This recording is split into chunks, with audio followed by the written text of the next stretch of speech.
Muy buenos días a todos. Hoy les traigo un segmento sobre el Día Mundial de la Lucha contra la Poliomielitis.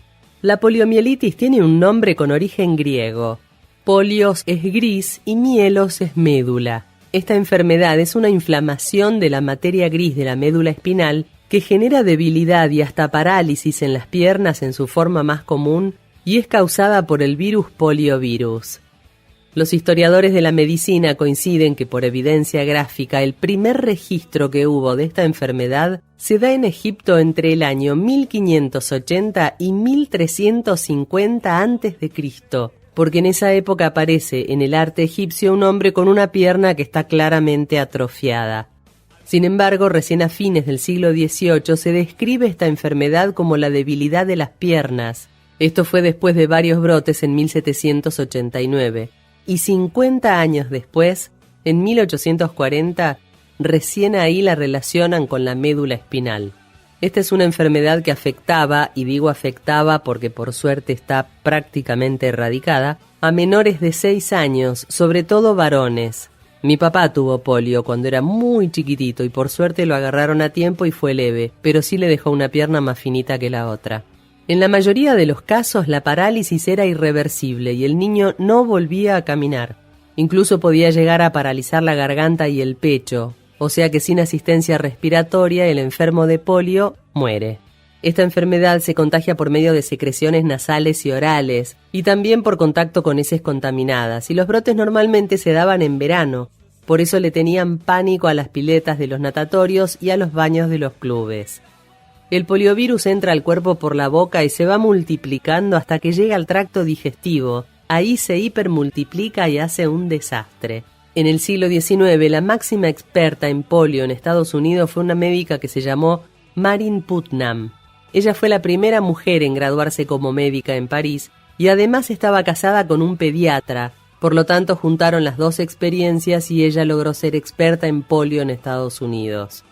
En 1907 hubo una gran epidemia de polio en Nueva York que incluso después se esparció por el resto de Estados Unidos y Canadá. Esto causó tal pánico, había ciudades enteras en cuarentena con policías vigilando las calles. Los estudios demostraron que las ciudades más limpias era donde más brotes había, es decir, que la menor exposición al virus debilitaba el sistema inmunológico de los niños. Esta es una manera de entender cómo a veces el aislamiento absoluto lo único que hace es debilitar la parte inmunológica y después cuando uno termina saliendo por ahí se pesca cualquier cosa. Finalmente, en 1908 el poliovirus fue identificado por dos médicos austríacos, Karl Landsteiner, que fue el mismo que descubrió los grupos sanguíneos y por eso le dieron un premio Nobel de Medicina en 1930, y Erwin Popper. Algo que impulsó mucho también el estudio de esta enfermedad fue que Franklin Delano Roosevelt, que fue presidente de Estados Unidos, tuvo polio. Y es más, la tuvo de grande. Y entonces se convirtió en un símbolo de lucha contra esta enfermedad. Roosevelt se la agarró en 1921, ya tenía 39 años, era un peludo grande.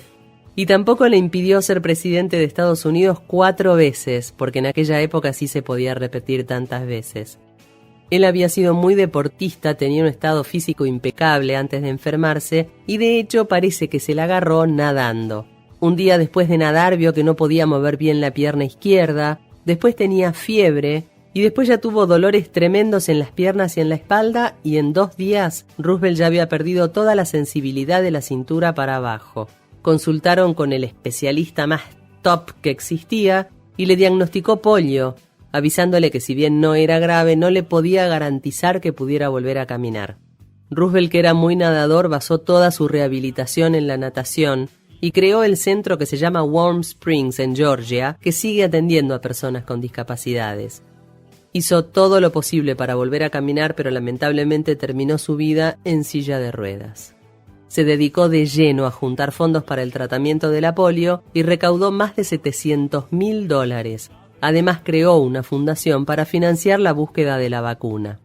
La macana es que experimentar con niños en esa época para probar la efectividad de la vacuna era impracticable. Entonces por eso tardaron 30 años en conseguir la bendita vacuna. En 1952, Estados Unidos tuvo el peor brote de polio de la historia. No los quiero aburrir con números, pero los pibes caían como moscas y hubo muchísima presión para conseguir esa vacuna. En ese año, Jonas Salk desarrolló una vacuna que era a base de virus muertos y quiso probarla en niños. Salk era un investigador y médico virólogo estadounidense de una familia ruso-judía, era un traga tremendo. En la escuela de medicina, después de recibirse, lo que llamó la atención era que se quiso dedicar muchísimo más a investigar que a ejercer la medicina. Era un perfeccionista, un hinchapelotas bárbaro, no paraba de leer, leía todo lo que caía en las manos de él, lo cual prueba que la educación salva vidas. Bueno, Salk hizo la vacuna inyectable de virus muerto y se negó a patentar la vacuna para que todos pudieran fabricarla y aplicarla de forma masiva. Renunció a sus derechos de patente, a la parte económica, con tal de erradicar esta enfermedad. No quedan más así. La probaron con bastante polémica en chiquitos de un instituto psiquiátrico en Pensilvania. Por suerte las pruebas fueron exitosas, pero entonces tenían que hacer pruebas que fueran más masivas. Entonces pidieron voluntarios y con el consentimiento de los padres consiguieron 1.800.000 nenes. La vacuna resultó segura y exitosa. Ya para 1961, Albert Bruce Sabin, que era un virólogo polaco radicado en Estados Unidos porque había tenido que huir del antisemitismo, él se llamaba Albert Saperstein, desarrolló la vacuna oral que sustituyó la de Salk. Salk había hecho la vacuna inyectable intramuscular con virus muerto y Sabin hizo la vacuna oral, que son gotitas, con virus debilitados. Él tampoco quiso patentarla, no importándole no tener el rédito económico de la vacuna, por la misma razón que Salk tampoco la había patentado. Otra protagonista de la historia de la polio fue la enfermera australiana Elizabeth Kenny.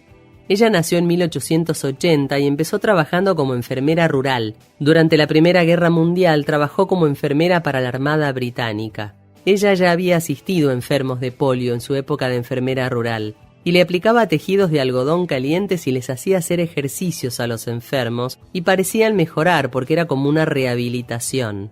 Obviamente que los médicos más tradicionalistas se oponían a esta práctica. Ellos preferían entablillar e inmovilizar las piernas debilitadas por la polio porque creían que el reposo iba a proteger los miembros dañados y que la única solución que tenían era quirúrgica, o sea, operar. Esta enfermera llegó a abrir su clínica en Minnesota, en Estados Unidos, donde trataba enfermos de todo el país. Escribió su autobiografía que se llamaba And They Shall Walk, o sea, y ellos caminarán, y recibió muchísimo apoyo, así como también muchísimas críticas, como pasa siempre. Muchísimos médicos y fisioterapeutas insistían con la inmovilización y decían que no había ninguna base científica que sustentara que esta rehabilitación que ella quería hacer pudiera tener éxito. Para joder nada más, porque no se bancaban que una enfermera desafiara sus teorías. La mezquindad siempre aflora. Por su fama y su tenacidad se hizo una película sobre la historia de esta mujer que se llamó Sister Kenny. Sister no porque fuera monja, sino porque es un título que le dan en el ejército estadounidense que equivaldría a decir lugarteniente. Igualmente y al final del camino ninguna de las dos teorías sirvió, ni la de inmovilizar ni la de rehabilitar. Solamente la vacuna inyectable del Dr. Salk y la del Dr. Sabin fueron lo que pudo frenar la polio. En México el emblema más conocido de la polio es Frida Kahlo. Frida tuvo polio a los 6 años, la tuvo 9 meses en cama y le dejó la pierna derecha más finita que la otra y el pie derecho también más chiquito que el otro porque es como que detuvo el crecimiento. Por eso usaba polleras largas y pantalones y se ponía doble media en el pie que le había quedado más chico. Tuvo que volver a aprender a caminar después de esto, y cuando volvió a la escuela, que era un colegio alemán en México, los turros de los compañeros la apodaban cruelmente Frida Pata de Palo. Después con el accidente que tuvo en el colectivo quedó más tullida todavía, pobrecita. Por eso siempre digo que Frida era muy sufrida. Perdón por mi humor negro. También tuvo polio el conocidísimo director Francis Ford Coppola. Él lo tuvo a los 9 años y estuvo en cama casi paralítico durante 1 año. En este año se entretenía con marionetas y viendo películas de la familia de Super 8. Bueno, se ve que esto lo inspiró un poquito porque terminó dirigiendo Apocalipsis Now, El Padrino 1 y 2, entre otras muchísimas películas, y ganando más de 5 premios Oscar.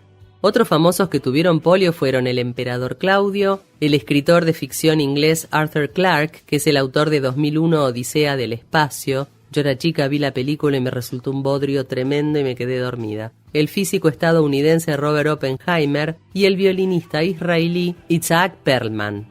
Y por último, adivinen quién más tuvo polio. El Capitán América. El Capitán América, que es uno de los personajes más famosos de Marvel, uno de los principales superhéroes de los cómics del siglo XX, había nacido supuestamente el 4 de julio de 1917 en Nueva York. El protagonista se llamaba Steve Rogers, y en su juventud él quiere ingresar al ejército, pero lo rechazan porque su cuerpo no es apto, no tiene fuerza, es discapacitado, así se la chantaron. Después, en otros capítulos más adelante, se aclara que lo que le pasó fue que había tenido polio. Y por eso, y en honor al Dr. Jonas Salk, es que el 24 de octubre, celebrando su nacimiento, el Rotary Internacional hace más de 10 años establece este día como Día Mundial de la Poliomielitis o Día Mundial de la Lucha contra la Poliomielitis. Gracias a esta vacuna y a las campañas de vacunación generalizada y obligatoria, la polio quedó eliminada del hemisferio occidental en 1994, pero todavía hay países que la tienen, como por ejemplo Afganistán, Nigeria y Pakistán. Todavía se recomienda la vacunación contra la polio en todo el mundo debido al riesgo de los casos importados.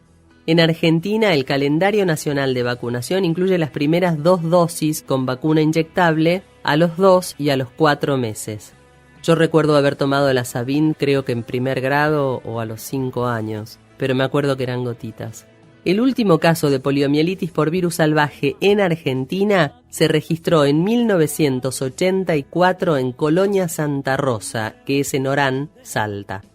Y esta es la fecha en que le rendimos homenaje al Dr. Jonas Salk y a su gran invento y tenacidad para conseguir erradicar la poliomielitis de la faz de la Tierra. Gracias a todos estos médicos y a todos estos científicos que lo entregaron todo, hasta la patente, por el bien común. Espero que les haya gustado, que les haya interesado y que se hayan divertido. Yo les mando un beso enorme y me despido hasta el sábado que viene en el próximo segmento de Mundo de Mente. Chau, chau.